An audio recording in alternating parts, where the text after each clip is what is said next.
Hello दोस्तों, welcome to the one liner.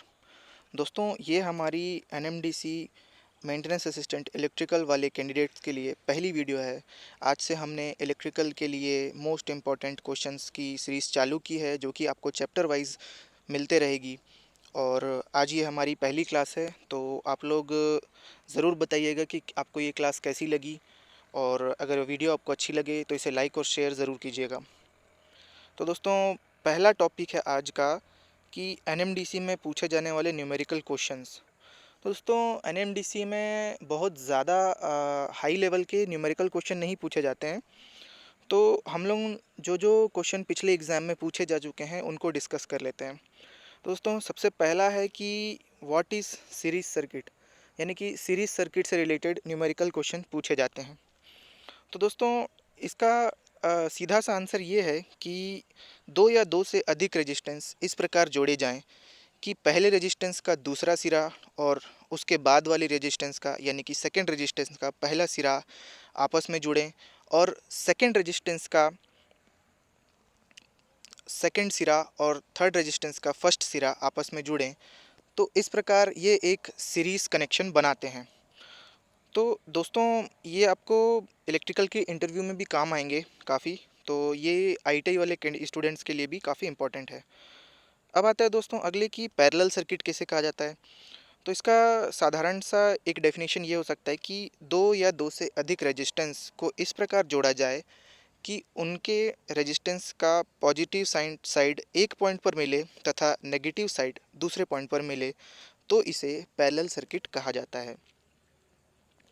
अब दोस्तों, बात आती है कि इस पे हम क्वेश्चन किस प्रकार के पूछे जाते हैं। तो दोस्तों, इस पर क्वेश्चन सिंपल से पूछे जाते हैं। जैसे कि आप देख सकते हैं, आपके सामने एक सीरीज सर्किट का एग्जांपल है। और सबसे पहले इसका जो सीरीज सर्किट का जो फॉर्मूला होता है इक्विवेलेंट रेजिस्टेंस निकालने का या फिर टोटल रेजिस्टेंस निकालने का, तो सिंपली कुछ नहीं है। आप जितने भी रेजिस्टेंस सीरीज़ में जुड़े हुए हैं आप उनको ऐड कर दीजिए। जैसे यहाँ पर तीन रेजिस्टेंस जुड़े हुए हैं, R1, R2 और R3। तो हमने यहाँ पर फॉर्मूला लिखा रखा है कि R बराबर R1 plus R2 plus R3। उसी प्रकार दोस्तों, यहाँ पर आप पैरेलल सर्किट का एक एग्जांपल देख सकते हैं। यहाँ पर भी तीन रेजिस्टेंस जुड़े हुए हैं और तीनों रेजिस्टेंस का एक साइड पॉजिटिव पर जुड़ा हुआ है और उनका दूसरा साइड नेगेटिव पर जुड़ा हुआ है। अब इनका इक्विवेलेंट रेजिस्टेंस निकालने का या टोटल रेजिस्टेंस निकालने का फॉर्मूला है 1/R बराबर 1/R1 plus 1/R2 plus 1/R3 और जितने भी रेजिस्टेंस पैरेलल में जुड़े हुए हैं। नेक्स्ट टॉपिक है दोस्तों capacitor on series and parallel circuit. तो दोस्तों, यहाँ पर आप देख सकते हैं कि कैपेसिटर जुड़े हुए हैं सीरीज़ में, तीन कैपेसिटर C1, C2 और C3। तो दोस्तों, सीरीज़ में लगे होने पर इनकी कुल कैपेसिटेंस कितनी होगी उसका फॉर्मूला आप देख सकते हैं यहाँ पर 1/C बराबर 1/C1 plus 1/C2 plus 1/C3 and so on. तो इसको हम एक उदाहरण के ज़रिए समझ लेते हैं। जैसे कि यहाँ पर मैंने एक एग्जांपल लिया है कि दो कैपेसिटर या कंडेंसर पैरेलल सीरीज़ में जुड़े हुए हैं, जिनकी कैपेसिटी है 6 माइक्रोफेरेड और 3 माइक्रोफेरेड। अब यहाँ पर हमको टोटल कैपेसिटेंस निकालना है। तो फॉर्मूले के हिसाब से 1/C बराबर 1/C1 प्लस 1/C2। अब इस फॉर्मूले में हम दोनों कैपेसिटर की वैल्यू पुट करेंगे, जो कि है 1/C बराबर 1/6 प्लस 1/3। अब 6 और 3 का हमको यहाँ पर एलसीएम लेना पड़ेगा। एलसीएम दोस्तों, आपने 10th क्लास पास कर चुके हैं तो आप जानते ही होंगे कि एलसीएम यानी कि लोवेस्ट कॉमन फैक्टर।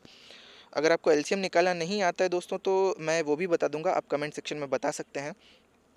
वैसे तो आप सभी को आता ही होगा, हम यही मानकर चल रहे हैं। तो एलसीएम यहाँ पर हमारा दोस्तों 6 निकल कर आया, और इसको जब हम सॉल्व करेंगे तो हमारा 3/6 आएगा, और जब इसको हम कैंसिल करेंगे तो 1/2 निकल कर आएगा। अब 1/2, अब चूंकि ये 1/C था, अब इसको हमको कैपेसिटेंस की वैल्यू चाहिए, तो C बराबर 2 माइक्रोफेरेड हो जाएगा। अब आता है दोस्तों पैरेलल कॉम्बिनेशन कैपेसिटर का। तो दोस्तों, इसमें सिंपल सा इसका फॉर्मूला है। जितने भी कैपेसिटर पैरेलल में जुड़े हुए हों आप उनको ऐड कर दीजिए, तो आपकी उस सर्किट में टोटल कैपेसिटेंस की वैल्यू निकल आएगी।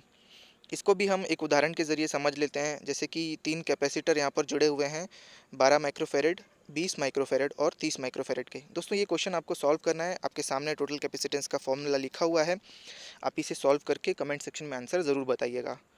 अब दोस्तों यहाँ पर मैंने कुछ प्रैक्टिस क्वेश्चन दिए हुए हैं, जैसे कि आप पहला क्वेश्चन देख सकते हैं, ये रेजिस्टेंस का है और दूसरा क्वेश्चन भी रेजिस्टेंस का है। पहला क्वेश्चन में आपको सीरीज कनेक्शन दिया है और दूसरे क्वेश्चन में पैरेलल कनेक्शन दिया है। इसके बाद दोस्तों ये थर्ड क्वेश्चन है, यहाँ पर भी आपको टोटल कैपेसिटेंस निकालना है और ये सारे कैपेसिटर सीरीज़ में जुड़े हुए हैं और फोर्थ क्वेश्चन में कैपेसिटर का ही है लेकिन ये पैरेलल कनेक्शन है। अब दोस्तों नेक्स्ट टॉपिक आता है कि डीसी जनरेटर से आपको एक क्वेश्चन पूछा जा सकता है कि ईएमएफ इक्वेशन क्या है वो बताइए। तो आपके सामने ईएमएफ इक्वेशन लिखा हुआ है, जैसे कि ई बराबर 5 ZNP/60 इंटू ए और वोल्ट। अब दोस्तों इसमें या तो आपसे पूछा जा सकता है कि ईएमएफ इक्वेशन डीसी जनरेटर का क्या होता है, ये पूछ सकता है, या फिर आपको वैल्यू दी होंगी अलग अलग और उससे उससे आपको ईएमएफ की वैल्यू निकालनी पड़ेगी। तो दोस्तों यहाँ पर किस चीज़ को किस चीज़ से डिनोट करते हैं वो मैंने लिख दिया है, जैसे कि फॉर्मूले में Z किसको चीज़ को डिनोट कर रहा है, टोटल कंडक्टर इन आर्मेचर, यानी कि आर्मेचर में कुल चालकों की संख्या। उसी प्रकार ए डिनोट किस चीज़ को कर रहा है, number of parallel paths in armature, यानी कि पैरेलल रास्तों की संख्या आर्मेचर में। लेकिन दोस्तों यहाँ पर ध्यान दीजिएगा, आर्मेचर में पैरेलल रास्तों की संख्या डिपेंड करती है कि वाइंडिंग आपकी किस प्रकार से की गई है। सपोज मान लीजिए जैसे कि दो प्रकार की वाइंडिंग होती हैं, एक तो लैप वाइंडिंग होती है और दूसरी वेव वाइंडिंग। तो दोस्तों लैप वाइंडिंग के लिए कंडीशन ये है कि जितने पोल्स होते हैं उतने ही पैरेलल रास्ते आर्मेचर में होते हैं। लेकिन दोस्तों वेव वाइंडिंग में ये नहीं होता है, पोल पर डिपेंड नहीं करता है, यानी कि पोल चाहे कितने भी क्यों ना हो, लेकिन पैरेलल रास्ते वेव वाइंडिंग में दो ही होंगे।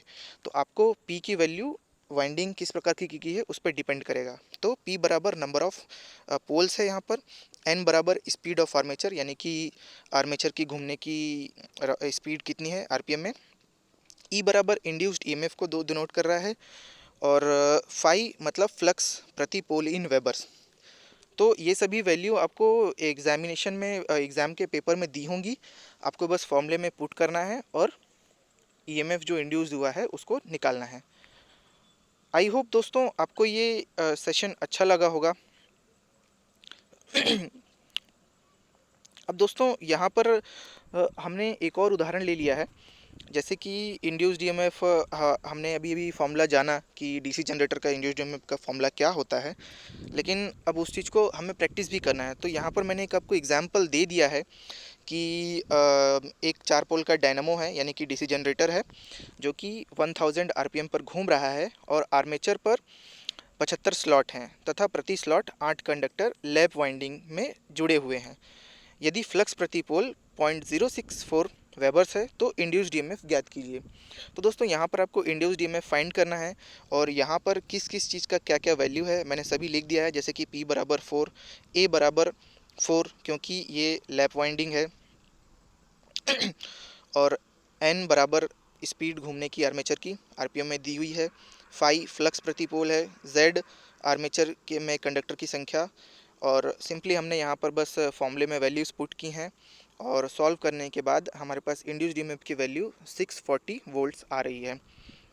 आई होप दोस्तों आपको ये वीडियो अच्छी लगी होगी। अगर आपको ये वीडियो अच्छी लगी दोस्तों तो इसे लाइक और शेयर करना मत भूलिएगा, और ये इंटरव्यू और आईटी वाले कैंडिडेट्स के लिए भी काफ़ी इम्पोर्टेंट है, तो आप सभी अपने दोस्तों के साथ इसे शेयर कीजिएगा।